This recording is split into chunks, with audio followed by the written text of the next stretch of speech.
What's up, everybody? Welcome back to PNW Whiskey Society. I'm Grady. I'm Jason. We've got a super awesome guest on the show today, all the way from Florida. Super awesome of us. Super awesome of him to join us.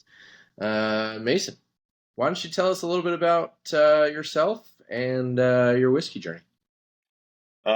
Just first want to say thanks to Grady and Jason for having me on. Really excited to do this. Love talking about whiskey any opportunity I get. So my name's Mason. Actually lived in Oregon for the last 6 years. That's how I met these gentlemen. And now I live in Florida. Totally different whiskey scene down here. So it's been interesting to see the upside down a little bit compared to what we get up in Oregon, even though Washington's kind of its own beast, and then Oregon and then Florida. So it's been interesting to see the ecosystem of all the bourbon down here. So yeah, I've been drinking Yeah. bourbon pretty hardcore for about 4 or 5 years now. And probably just like anybody that's listening right now, um, it's a kind of a hobby gone wild. So Yeah. 100%. Did you start with Scotch? Are you a beer guy at all? I mean, did you start with bourbon, or were you what we would call a tater at first? Tater. Yeah, I think, I think when I was starting to get into bourbon, I don't really know that like taters were they were kind of just like coming around a little bit, it was at the end of the big bourbon boom. So it wasn't, so like the whole tater thing and the Blantons, like, I think that it was, it was happening, but I kind of caught the wave in the middle of it a little bit. So, but yeah, craft beer for sure was a big thing. And then actually my gateway drug to bourbon, oddly enough, was um, Port Charlotte by Port Charlotte Tinier by Brooklady, peated Scotch. And Nice. that, I don't remember why. I think I just ended up buying it one night, kind of on a whim with like a bottle of Eagle Rare. And kind of had, I cracked into that first because I knew what to expect with the Eagle. And the Scotch really got me into like the more fine side of the whiskeys. And then now I am more of a bourbon drinker for sure, but it took, drinking good Scotch to make me really appreciate bourbon for what it is. That's awesome. Yeah, it's funny that you say that because I think right before I kind of got really into bourbon around 2017, 2016, 2017. But before that, I had like a couple bottles of Glenlivet 12 year, and I really enjoyed it because I think like a lot of people, thought all scotches were peaty and smoky. And of course, Glenlivet being a Speyside really doesn't have any smoke and very little peat. So, Yeah.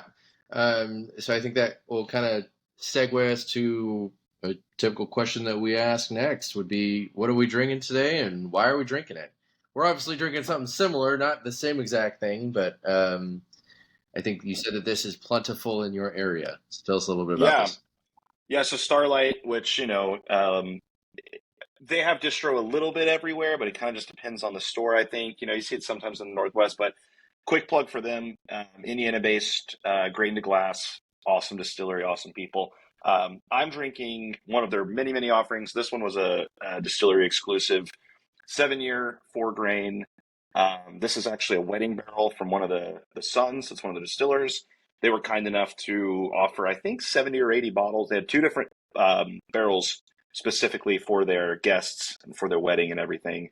And they were able to kindly enough to, let some people who were at the distillery that week, just they threw them on the shelf, and they were literally putting them on the shelf as I was like walking into the store. They hadn't even had like the prices good out or timing, anything. So Mason.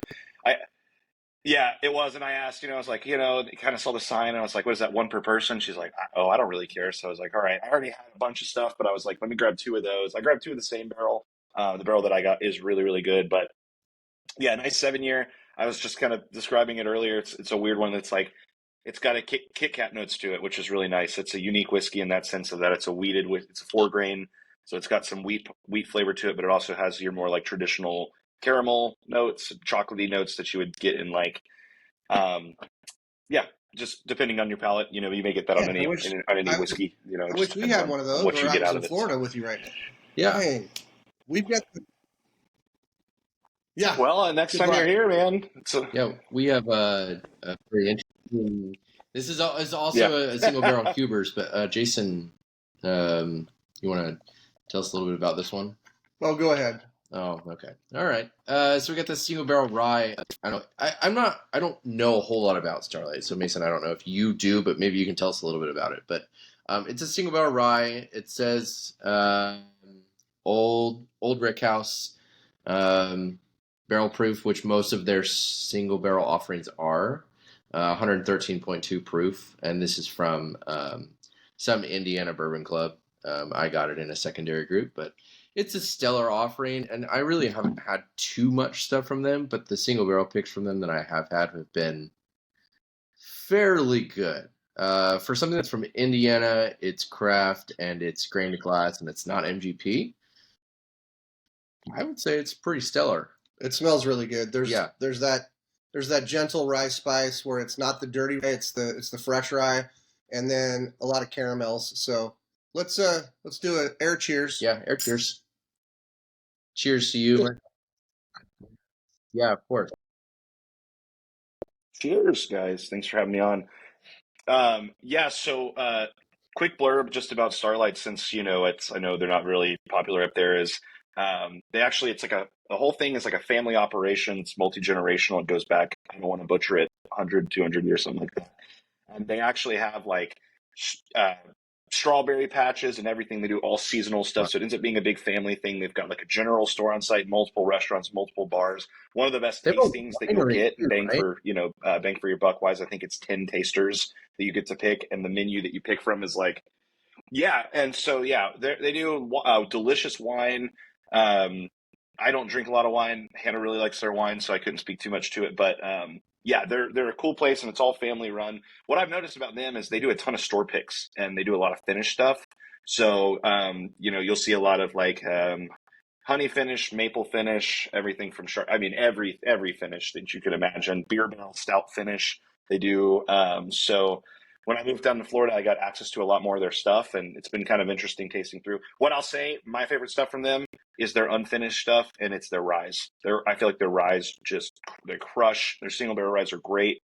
They're usually like $40-$50 MSRP. For that, That's awesome. Yeah, that's awesome. 10 are going to be hitters. I have my a experience. double oaked rye from their old rick house in the cabinet, and it's got like a third of it, so it's in the back of the cabinet, as I'm sure many of you guys know. I'm sure you get it too. But I think something about Indiana and their rye grain. Yeah, they know what they're doing, man. Yeah, for sure.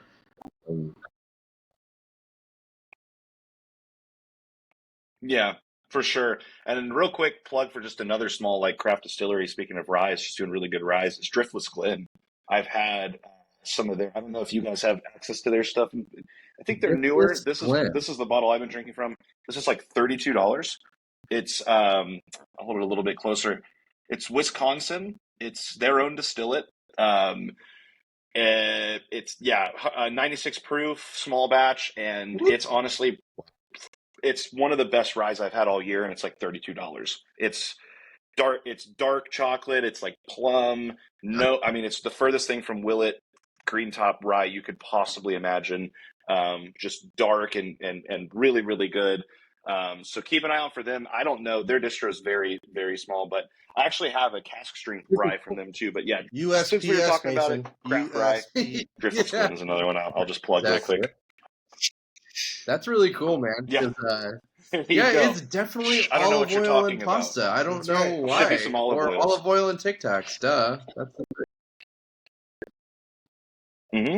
That's I'll make an AI art label and everything for it, so it's believable. Is there anything that you've been searching for, or is there any one last bottle that, if you had to round out your collection, if there's one last thing that you're looking for or have been searching for and have yet to find, what would it be and why?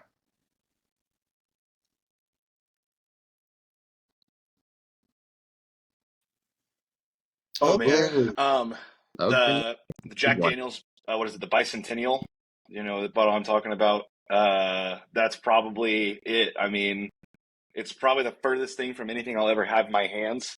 But that bottle has such a cool story to it, and And I think it's the Jack Daniel Bicentennial is the one I was thinking of. I was reading some history on it and just like the reason around that. So yeah, that's probably one a little bit more obtainable. I would say, I really always love Michter's. Anything Michter's, like it's not really unicorn. That's more unicorn, but just like for what I'm looking for on the reg right now, it's like Michter's barrel strength rye, Michter's bourbon, Michter's toasted barrel has Well, been I've one I'm never hunting for gotten to right now, try but it, but not I hear necessarily from a unicorn lot status, of but people that the Michter's allocated for sure. 25 year, So which is obviously, even if you can find it, it's really up there in price. But I sure would love to try that one someday. Yeah.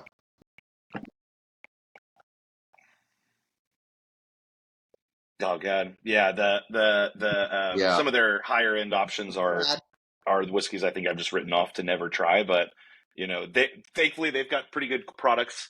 Oh, for sure. Their Very toasted soon, next barrel time and you're barrel out strength here, I stuff might is have really really good from someone them or too. someplace that So will have yeah, incoming access to a Michter's 20 year.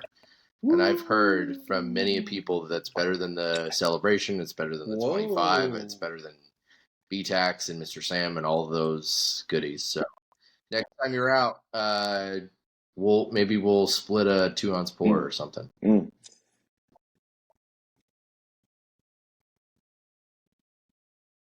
Yeah.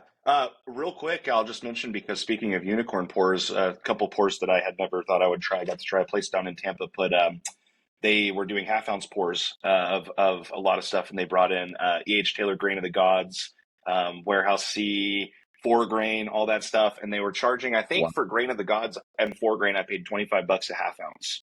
But a half ounce of that was plenty of it. I mean, people were saying like, oh, a half ounce, like, that's just like a drop, and like you'd be surprised to see how much whiskey is a half ounce of whiskey, especially when you're drinking something like Grain of the Gods, like. So that was a really cool opportunity. I got to try some Willet 10-year purple tops, hazmat purple tops and stuff. So, but yeah, the Grain of the Gods and 4-grain were two that I just tried, and I really liked the 4-grain. First And person that I said that. personally did not like the Grain of the Gods at all. So, kind of interesting takeaway there. Yeah. Awesome. Yeah, I probably All right, man. Well, thank but, you for the 4-grain was joining amazing. us. And joining us tonight, Mason. I know it's pretty late your time, but I appreciate you making it work. And we'll be in touch, man. Miss you, buddy. We'll see you soon. Of course. Take care, man. Peace. Yeah, no worries, guys. Miss you guys too. Thanks for having me on. Let me know if you want to do it again. All right. Thanks, y'all. Appreciate it.